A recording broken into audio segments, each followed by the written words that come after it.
하나님 주시는 말씀 볼게요. 오늘 하나님 주시는 말씀은 요한일서 3장 10절에서 18절 말씀입니다. 요한일서 3장 10절에서 18절 말씀 보겠습니다. 제가 말씀 읽도록 하겠습니다. 이러므로 하나님의 자녀들과 마귀의 자녀들이 드러나나니 무릇 의를 행하지 아니하는 자나 또 그 형제를 사랑하지 아니하는 자는 하나님께 속하지 아니하니라. 우리는 서로 사랑할지니 이는 너희가 처음부터 들은 소식이라. 가인같이 하지 말라. 그는 악한 자에게 속하여 그 아우를 죽였으니 어떤 이유로 죽였느냐? 자기의 행위는 악하고 그의 아우의 행위는 의로움이라. 형제들아, 세상이 너희를 미워하여도 이상히 여기지 말라. 우리는 형제를 사랑함으로 사망에서 옮겨 생명으로 들어간 줄을 알거니와 사랑하지 아니하는 자는 사망에 머물러 있느니라. 그 형제를 미워하는 자마다 살인하는 자니 살인하는 자마다 영생이 그 속에 거하지 아니하는 것을 너희가 아는 바라. 그가 우리를 위하여 목숨을 버리셨으니 우리가 이로써 사랑을 알고 우리도 형제들을 위하여 목숨을 버리는 것이 마땅하니라. 누가 이 세상의 재물을 가지고 형제의 궁핍함을 보고도 도와줄 마음을 닫으면 하나님의 사랑이 어찌 그 속에 거하겠느냐. 형제들아, 우리가 말과 혀로만 사랑하지 말고 행함과 진실함으로 하자. 아멘. 하나님의 말씀입니다. 어떤 학생이 아마 독서실에서 공부를 하는데 이렇게 좀 불편한 마음이 있어가지고 어떤 분에게 이렇게 쪽지를 남겨뒀나 봐요. 쪽지에다가 이렇게 써놨다고 합니다. 안녕하세요. 다름이 아니라 밥을 고깃집에서 드시고 오시는 것 같던데 고기 냄새가 조금 심해서요. 좀 번거로우시더라도 들어오시기 전에 탈취제 몇 번 뿌려주시면 냄새가 안 날 것 같아서요. 감사합니다. 이렇게 써놓고 그 뿌리는 탈취제 있지 않습니까? 그 조그만 거 이렇게 휴대용으로 들고 갈 수 있는 거 2개를 같이 사가지고 이렇게 포스트잇에다가 이 내용을 딱 써가지고 책상에 올려놓은 거예요. 참 예의 바르고 좀 세심한 학생이다, 그런 생각이 들었습니다. 근데 그 메시지가 거기서 끝나지 않고 뒤에 한 줄이 더 달려 있었는데, 그리고 방귀 뀌실 때 화장실 가주실 수 있나요? 공부하다가 깜짝깜짝 놀라서요. 감사합니다. 이렇게 써놨다는 거예요. 아주 부드럽게 뼈 때리는 학생이죠.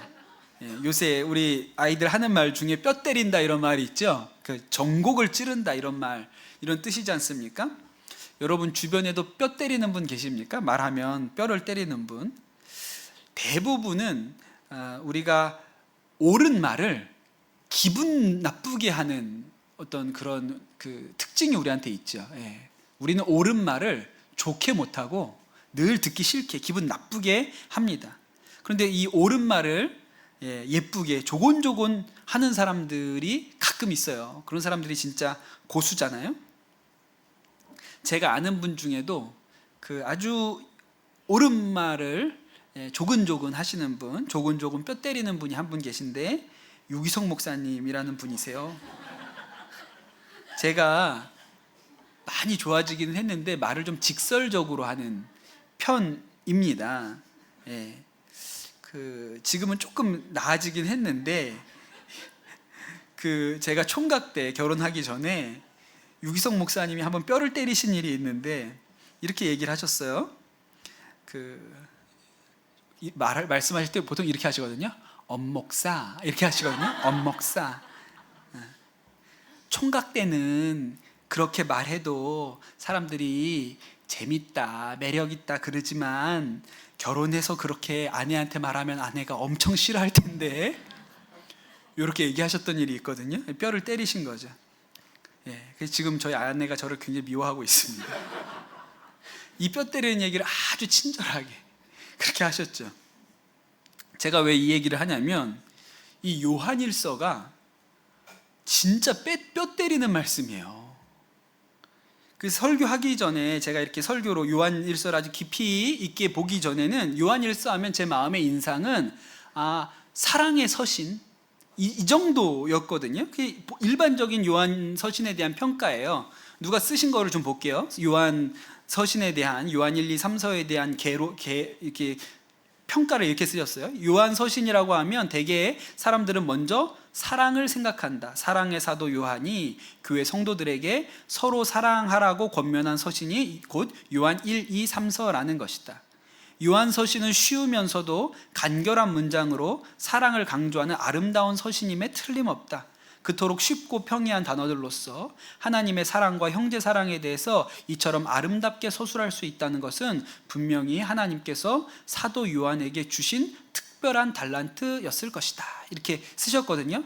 맞는 얘기인데 요한일서를 읽어보면 정말 부드럽게 뼈를 때립니다. 요한일서의 핵심 메시지는 벌써 제가 여러 번 말씀드렸어요. 이 시대가 이단이 출몰하는 시대잖아요. 그런데 이 시대에 누가 진짜 하나님의 사람인가, 누가 진짜 예수님의 사람인가 딱 두 가지만 보면 안다는 거예요. 첫 번째, 죄를 짓나 안 짓나 보면 안다는 거예요. 두 번째는 그가 사랑하는 사람인가 아닌가, 이 두 가지가 동시에 이루어져야 그가 하나님의 사람이라고 얘기를 하는 거죠.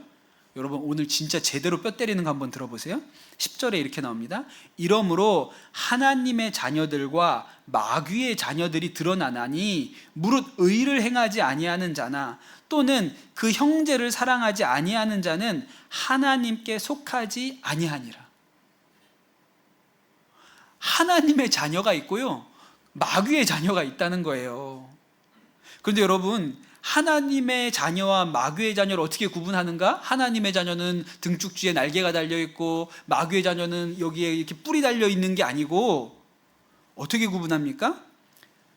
의를 행하지 아니하거나 형제를 사랑하지 아니하는 자는 마귀의 자녀라고, 하나님의 자녀가 아니고 마귀의 자녀라고 그렇게 얘기하고 있어요. 무서운 얘기죠. 첫 번째, 의를 행하지 아니하는 자가 마귀의 자녀라고 얘기를 합니다. 우리가 지난주에 우리가 믿음 중에 잘못된 믿음이 있다 그랬죠. 어떤 믿음이냐면 예수 지어도 죄는 어쩔 수 없어. 예수 믿으면서도 다 죄 지으면서 그렇게 사는 거야 라고 하는 믿음이 잘못된 믿음이라고, 옳은 믿음이 아니라고 말씀드렸죠. 그런데 오늘 말씀에는 뭐라고 나와요? 예수 믿어도 죄는 어쩔 수 없어. 다 죄 짓고 사는 거야.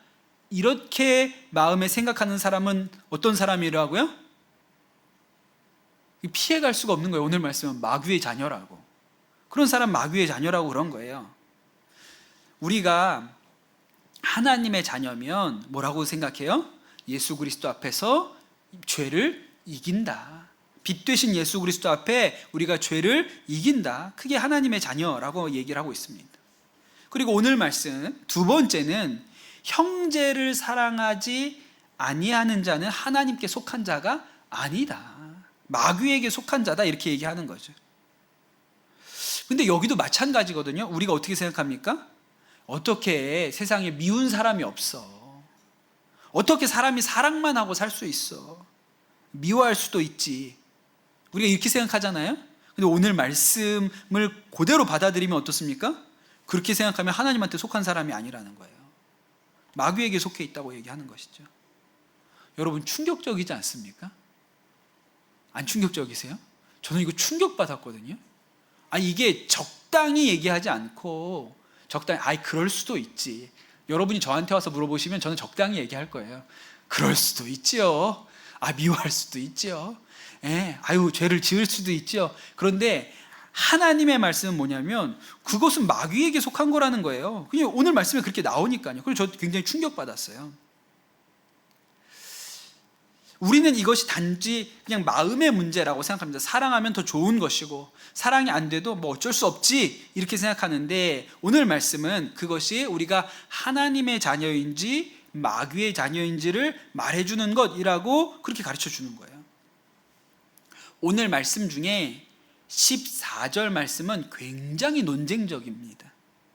14절에 뭐라고 나오냐면 우리는 형제를 사랑함으로 사망에서 옮겨 생명으로 들어간 줄을 알거니와 사랑하지 아니하는 자는 사망에 머물러 있느니라 그랬어요. 일반적으로 우리는 무엇으로 구원받는다고 알고 있죠? 뭘로 구원받아요? 믿음으로 구원받는다, 그렇게 알고 있어요. 우리가 예수님을 구원자로 믿기만 하면 영원한 생명을 얻는다, 그렇게 알고 있습니다. 그래서 믿음 외에 다른 조건이 없다. 오직 믿기만 하면 된다. 그래서 오직 믿음이라고 하는 거잖아요.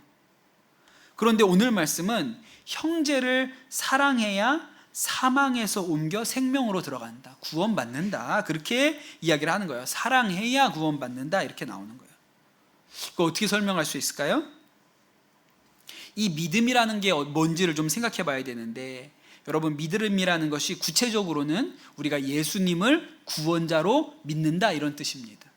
그렇죠? 하나님의 아들이신 예수님께서 우리를 사랑하셔서 우리의 죄를 대신 지시고 십자가에 죽으셨어요. 그래서 나의 모든 죄가 용서되었습니다. 그것을 믿는 것이 우리의 믿음이에요. 그런데 예수님이 내 죄를 위해서 십자가에 죽으셨다, 이것을 믿는데 나는 여전히 사랑이 안 된다, 용서가 안 된다, 그러면 그 믿음은 진짜 믿음이 아니라는 거예요. 예수님이 이런 얘기를 하셨죠. 어떤 사람이 1만 달란트 빚이 있는데 그 빚을 왕이 다 탕감해 줬습니다. 안 갚아도 된다 그랬어요. 그런데 지나가다가, 그 좋은 소식을 듣고 지나가다가 자신한테 돈을 빌려간 사람을 만나는데 그 사람은 딱 100데나리온 빌려갔거든요. 그러니까 뭐 액수 차이가 어마어마한 거죠. 그런데 그 100데나리온 빚진 사람을 불러다가 너 왜 빚 안 갚냐, 빨리 갚아라, 못 갚으면 감옥에 쳐넣겠다, 막 이렇게 한 거예요. 여러분, 우리가 이 얘기를 들을 때 어떻게 생각해요? 참 배은망덕한 사람이구나, 참 몹쓸 사람이구나.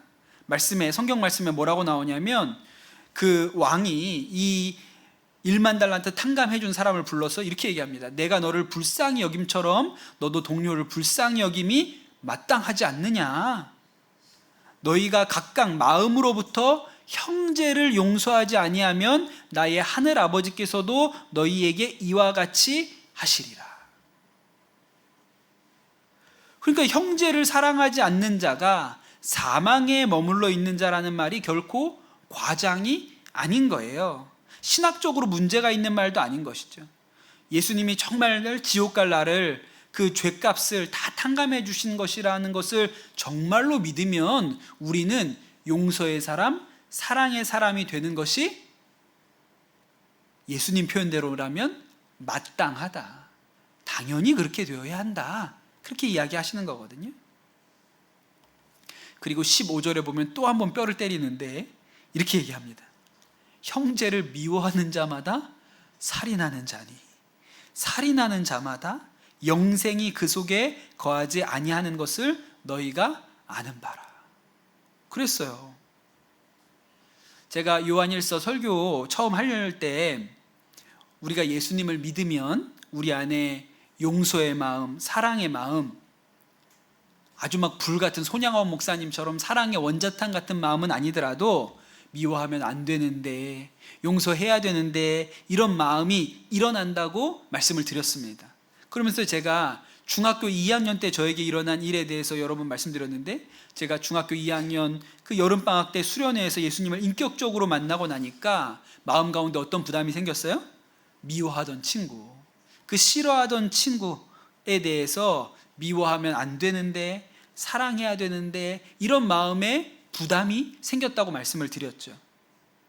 그때 저를 몰아붙였던 말씀이 있는데 그 말씀이 바로 이 말씀이에요. 형제를 미워하는 자마다 살인하는 자니. 이 말씀이, 그때 말씀을 잘 알지도 못했는데 이 말씀이 유독이 제 마음을 건드렸어요. 사람을 미워하는 자가 살인하는 자다. 그때 집에서 자주 들었던 찬양 테이프 중에 딱 요가사의 찬양이 하나 있었거든요. 형제를 미워하는 자마다 마음으로 살인한 자니 그러하는 자에게는 영원한 생명이 없다고, 그 노래가 있었어요. 또 왜 이렇게 멜로디는 이렇게 뭐라 그럴까요? 방실방실해요. 이렇게 심각한 얘기를 하면서 부드럽게 뼈 때리는 거죠. 아주 부드럽게. 예, 막 멜로디는 되게 이렇게 정감 있고 따뜻한데 가사는 친구를 미워하는 자마다 마음으로 살인하는 자니. 그 들을 때마다 마음이 괴로운 거예요. 이 찬양을 들을 때마다 제 마음이 괴로웠어요. 근데 여러분 한번 생각해 보세요. 형제를 미워하는 자가 살인하는 자다. 여러분 이거 너무한 말 아닙니까? 너무하잖아요. 미워할 수도 있지. 그렇다고 어떻게 살인하는 것하고 같은가 그게. 이렇게 우리가 생각할 수 있습니다. 근데 여러분 오늘 우리가 읽은 말씀 중에 어떤 얘기가 나오냐면 딱 한 절에 가인과 아벨 얘기가 나와요. 여러분 가인이 동생 아벨을 죽였습니다.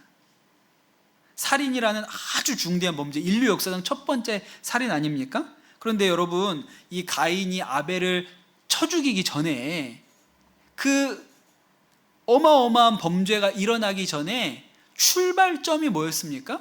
출발점이 뭐였을까요? 미운 마음이에요. 동생이 미운 거예요. 왜? 하나님이 제 것만 받으니까. 하나님이 밉지 않고 동생이 미운 거예요.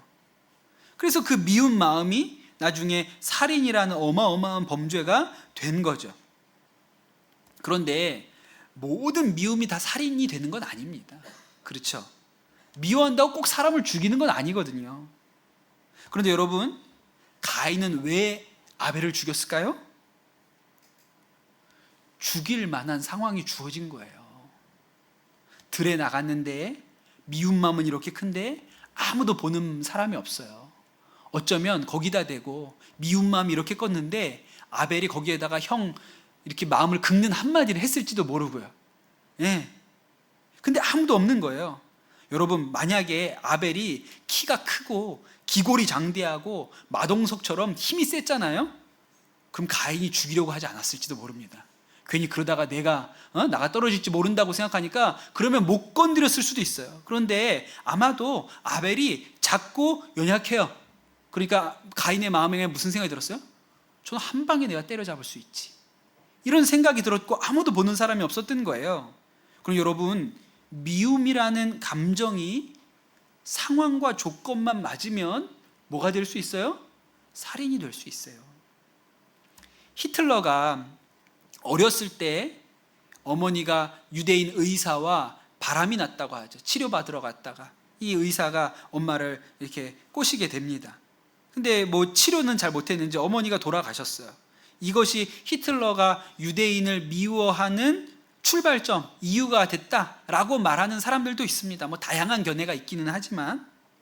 근데 여러분, 이 히틀러가 그 유대인 의사 어떻게 했을까요? 어떻게 했을까요?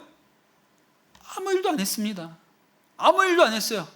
밉기는 너무너무 밉죠. 죽이고 싶은 마음이 있죠. 그러나 손도 대지 않았어요. 왜? 어렸으니까. 그럴 수 없잖아요. 그런데 나중에 그 히틀러가 컸습니다. 그리고 독일의 모든 권한을 자기가 가졌어요. 독일의 총통이 되었어요. 그리고 그 자신 안에 있었던 미운 마음을 어떻게 합니까? 유대인들을 씨를 남기지 않고 다 멸절하는 일에 사용한 거예요. 상황과 이 미움과 상황과 여건이 맞으니까 죽일 수 있는 힘과 죽일 수 있는 상황과 여건이 주어지니까 다 죽인 거죠. 의사만 죽인 게 아니고 모든 유대인이라는 자들을 다 죽이겠다고 그렇게 하게 되는 거예요. 우리 아이들이 이제 내일 성경학교를 가지 않습니까? 제가 아이들 이렇게 성경학교 때 말씀 전하고 아이들 이렇게 은혜 받고 나중에 이렇게 죄 고백하게 하면 아이들의 회개 제목이 뭐라 그랬어요? 대표적인 회개 제목이 엄마 아빠 미워한 거 용서해 주세요. 이거라고 말씀드렸죠. 근데 아이들이 그 죄를 이렇게 종이에 써보라 이렇게 시키잖아요. 그럼 이제 나중에 제가 다 읽어봅니다. 뭐라고 썼나 이렇게 쭉 읽어보는데 그 중에 아주 솔직하게 쓴 애들이 뭐라고 쓰냐면 나를 힘들게 했던 엄마나 아빠가 죽었으면 좋겠다고 생각했다 이렇게 씁니다. 그 아주 솔직하게 쓴 아이들이 그렇게 써요. 근데 그렇게 쓰면 안 될 것 같다고 생각하는 애들은 뭐라고 쓴지 아세요? 없어졌으면 좋겠다. 죽었으면 좋겠다고 못 쓰고 실종되었으면 좋겠다. 없어졌으면 좋겠다. 이렇게 써요. 여러분, 다행인 줄 아십시오. 그 애들이 아직 어리고 힘이 없는 걸 다행이라고 생각하셔야 돼요. 그런데 여러분, 그게 어때요? 상황과 조건이 맞으면 자식이 부모를 죽일 수 있잖아요. 여러분, 그런 일 한두 번 봅니까? 그런데 여러분, 그 출발점이 그 살인이라는 일의 출발점이 미움이라는 감정이에요. 그래서 12절에 뭐라고 나오냐면 가인같이 하지 말라. 그는 악한 자에게 속하여 그 아우를 죽였으니 그랬어요. 그러니까 가인이 아벨을 단순히 그냥 미워하는 마음이 있었던 것이 아니라 악한 자에게 속해 있었기 때문에, 하나님께 속해 있지 않았기 때문에 그가 살인이라는 행동도 한 거죠.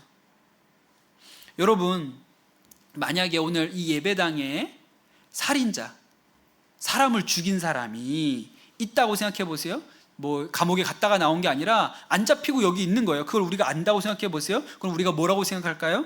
저 사람은 여기 있을 사람이 아니지, 저 사람은 감옥에 있어야지, 이렇게 생각하지 않겠습니까? 그런데 하나님 편에서는 미워하는 자는 하나님께 속한 자가 아니다, 하나님 안에 있을 자가 아니다, 악한 자에게 속해 있는 것이다, 그 사람은. 예, 여러분, 이게 뼈가 아픈데 말씀을 말씀대로 받아야 합니다. 그렇게 얘기하시니까요. 이것은 요한이 만들어내거나 과격하게 한 얘기가 아니에요.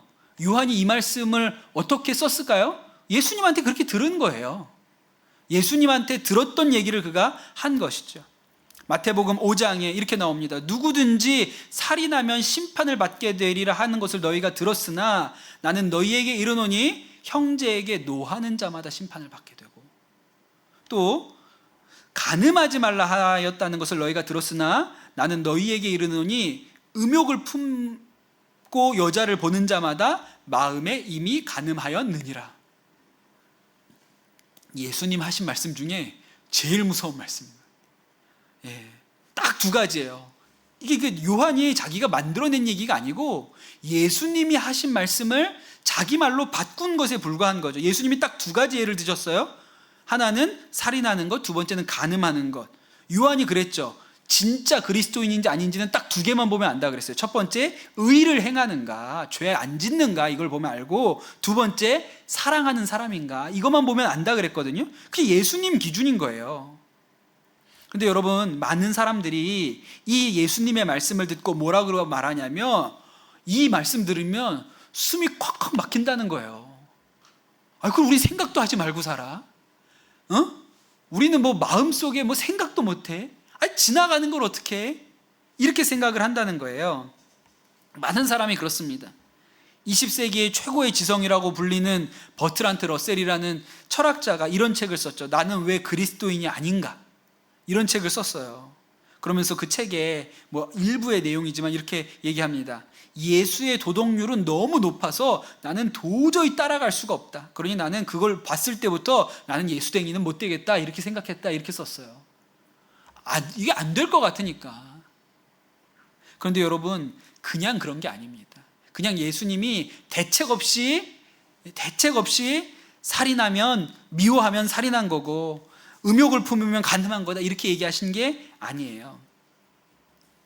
제가 그 선한목자교회에 있을 때 경험했던 사건인데, 그 어떤 분이 그 금요일 날 성령 집회를 오셨는데 늦게 오니까 주차할 데가 마땅치 않은 거예요. 지하 주차장까지 이렇게 어떻게 내려가기는 하셨는데 차댈 데가 없는 거예요. 그래가지고 어디 여기 그냥 거기 조금 공간이 있어서 거기에다 주차를 하고 예배를 이렇게 들어가셨습니다. 그러고 나서 이제 처음에 들어갈 때는 예배 끝나고 빨리 나와야겠네, 이렇게 생각을 했는데 너무 은혜를 받아서 기도를 열심히 하시다가 막 뜨겁게 기도를 하다가 핸드폰을 딱 봤는데 핸드폰에 뭐라고 써 있었냐면 차를 출구에 세우셨네요 라고 메시지가 와 있었다는 거예요. 그래서 큰일 났다, 어떡하지? 그래가지고 막 가봤더니 그게 지하 5층에서 지하 4층으로 올라오는 그 통로에다 세워놓은 거예요. 그러니까 이분 때문에 지하 5층에서 차가 하나도 못 올라오고 거기 다 막혀 있는 거죠. 그렇게 본인이 한 30분을 막고 있었던 거예요. 큰일 났다. 그래서 그냥 막 뛰어와가지고 죄송합니다 막 이러면서 막 그러고 하여튼 차를 뺐던 거죠. 그리고 집에 왔는데 집에 와서도 막 심장이 벌렁벌렁 되고 어떡하지? 이걸 어떡하지? 나 때문에 얼마나 많은 사람이 지하 5층에서 올라오지도 못하고 다 그러고 있었던 거예요. 그런데 그렇게 내가 너무 큰 실수를 했구나, 이렇게 자책하고 있는데 또 한편으로 무슨 생각이 드냐면 너무 감사했대요. 아무도 자기한테 소리를 안 질렀다는 거예요. 뭐 하는 사람이냐 당신, 저는 소리 지를 사람이 있다고 생각하는데 없지 않을 텐데, 제 생각에 제가 그 교회 오래 다녀봐서 아는데 아예 없지는 않을 텐데, 하여튼 그날따라 없었나 봐요. 그날따라 그런 소리 지를 사람들은 다 4층에 주차하고 5층에 없었던 모양인지, 하여튼 하나님 은혜로 아무도 자기한테 소리를 안 질렀다는 거예요. 참 그 교회 좋은 교회다. 누가 그냥 했대요. 막 자기가 맡고 있어가지고 막 기다리고 있는데, 아유, 교회 처음 오셨나 봐요, 그러셨대요. 그러고 아무 소리 안 하셨다는 거예요. 그러면서 이 일을 겪으면서 본인이 뭐라고 생각했냐면, 야, 나도 이제부터 다른 사람 비판하고 정죄하지 않고 너그럽게 용서하고 품고 살아야겠다, 그런 마음이 드셨다고 이야기를 하는 거예요. 여러분, 주차 잘못한 거 용서받아도 사람이 이렇게 됩니다. 내가 주차 잘못했던 것 용서만 받아도요, 사람이 내가 이제 비난하지 마, 다른 사람들 욕하지 말아야지. 주차 삐뚤응하게 했다고 내가 욕할 사람이 아니다. 나는 완전히 지하 5층 차를 다 막고 서 있었는데 내가 이제 함부로 말하지 않고 다른 사람, 뭐 나한테 잘못하는 사람 있으면 용서해주고 품어줘야지, 이런 마음이 생겼어요. 예수 그리스도의 십자가 보혈이 아니고 주차 잘못한 거 용서받았는데 그런 마음이 든다는 거예요. 근데 여러분, 우리가 어떻게 용서할 수 있고 어떻게 사랑할 수 있냐고요? 16절에 이렇게 얘기합니다. 그가 우리를 위하여 목숨을 버리셨으니 우리가 이로써 사랑을 알고 우리도 형제들을 위하여 목숨을 버리는 것이 마땅하니라 그랬어요. 우리가 거룩하게 살 수 있는 거, 사랑하면서 살 수 있는 것은 모두가 예수님이 나를 위하여 죽으셨다는 것을 믿기 때문에 그렇게 되는 거예요. 정말 예수님이 나를 위하여 죽으셨다는 것을 믿는 사람은 형제를 위해서 자신의 목숨도 버릴 수 있게 됩니다. 예수님이 나를 위하여 죽으셨으니까. 아니, 주차 잘못하는 것만 용서를 받아도 내가 앞으로 용서하면서 비판하지 말고 비난하지 말고 용서하면서 살아야지 하는데, 예수님께서 내 죄를 위하여 십자가에서 대신 죽으셨다는 것을 믿는 사람이 어찌 용서의 마음이 들지 않겠습니까? 그리고 예수님의 영인 성령께서 계속해서 우리 안에서 거룩한 삶을 살도록 용기를 주시고 또 용서의 삶을 살도록 우리에게 계속 말씀하시죠. 주장하세요. 그러니 우리가 사랑의 삶을, 용서의 삶을 살게 돼요. 그러니까 여러분, 아직 우리 마음 가운데 용서가 안 되고 사랑이 안 되는 분이 있잖아요.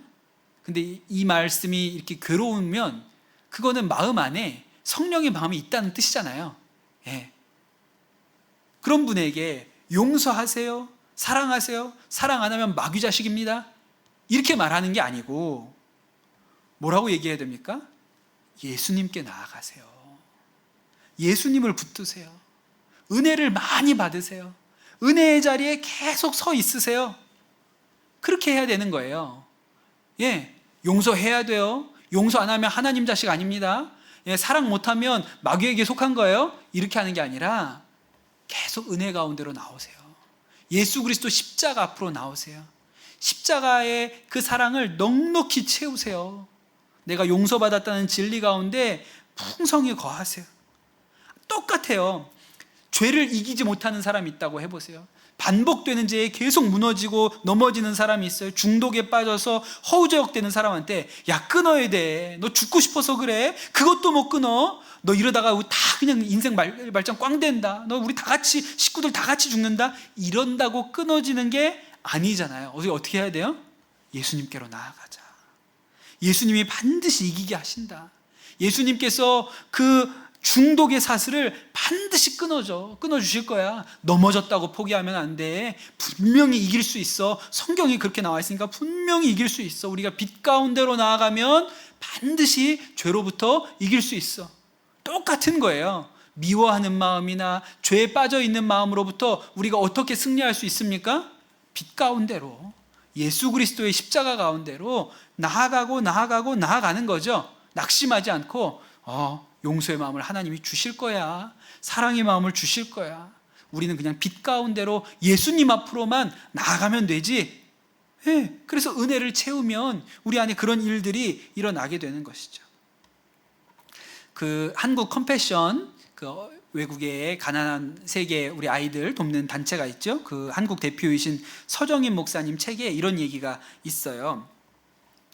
그 서정인 목사님이 백혈병에 걸려 있는 어떤 여자 아이를 위해서, 모르는 아이인데 이제 그 아이 백혈병이 걸려 있는데 골수 이식을 해야 된다고 하는데 본인하고 이렇게 딱 맞았나 봐요. 그래서 그 아이를 위해서 골수 이식을 해주신 적이 있었습니다. 아프기도 엄청나게 아프고요. 또 나중에 이게 잘못돼서 큰 의료 사고가 날 뻔도 했다 그래요. 그래서 굉장히 많이 아프셨나 봐요. 그 골수를 이식해 주고 나서 하여튼 뭐 감염이 되었는지 어쨌는지는 잘 모르지만 그것 때문에 너무너무 고생을 하신 일이 있다고 합니다. 감사하게도 그 이식받은 아이는 잘 회복이 됐다는 거예요. 그런데 한 5개월 정도 지나서 병원에서 다시 연락이 왔는데 이 아이가 다시 재발했다는 거예요. 그래서 골수 이식을 다시 받아야 되는데 이 아이는 한 번 골수 이식을 받았기 때문에 다른 사람의 것은 받을 수가 없대요. 최초 기증자의 것만 또 받을 수가 있다는 거예요. 그런데 이 아이가 다시 이식을 한다고 해도 이 아이가 다시 회복할 확률은 그렇게 높지 않습니다. 그러니까 편안하게 결정을 하십시오. 연락을 하지 말아야지. 이거 뭐 어떡하라는 얘기. 왜 사람을, 아니 얘기를 하지 말든가. 근데 해줘야, 뭐 한 사람밖에 줄 수가 없는데 그 사람은 당신인데 해줄지만, 그래도 얘가 받아도 살지 안 살지는 잘 모르겠는데 하여튼 줄 수 있는 사람은 당신밖에 없다. 편안하게 결정을 하시라. 그랬다는 거예요. 마음 한편에 여러분 이런 얘기 들으시면 여러분 어떠겠어요? 내가 2번은 못해. 나도 죽을 뻔했는데 2번은 못해. 그렇게 생각을 해도 마음에 부담이 있잖아요. 그래서 만나는 사람들마다 물어봤대요. 내가 이런 상황인데 이걸 또 해야 될까 말아야 될까? 그렇게 얘기를 하면 사람들이 다 뭐라고 얘기해요? 한 번 했으면 됐어요. 산다는 보장도 없는데. 목사님 한 번 하셨으면 됐어요. 목사님도 그것 때문에 건강 나빠지시고 그랬는데 지금 그 안 좋은 상태로 또 하시면 큰일 납니다. 목사님 하지 마세요. 그렇게 얘기를 대부분 그렇게 하셨다는 거예요. 그렇게 얘기를 듣고, 그렇지, 한 번 했는데 뭐 2번씩이나 할 필요가 뭐가 있어.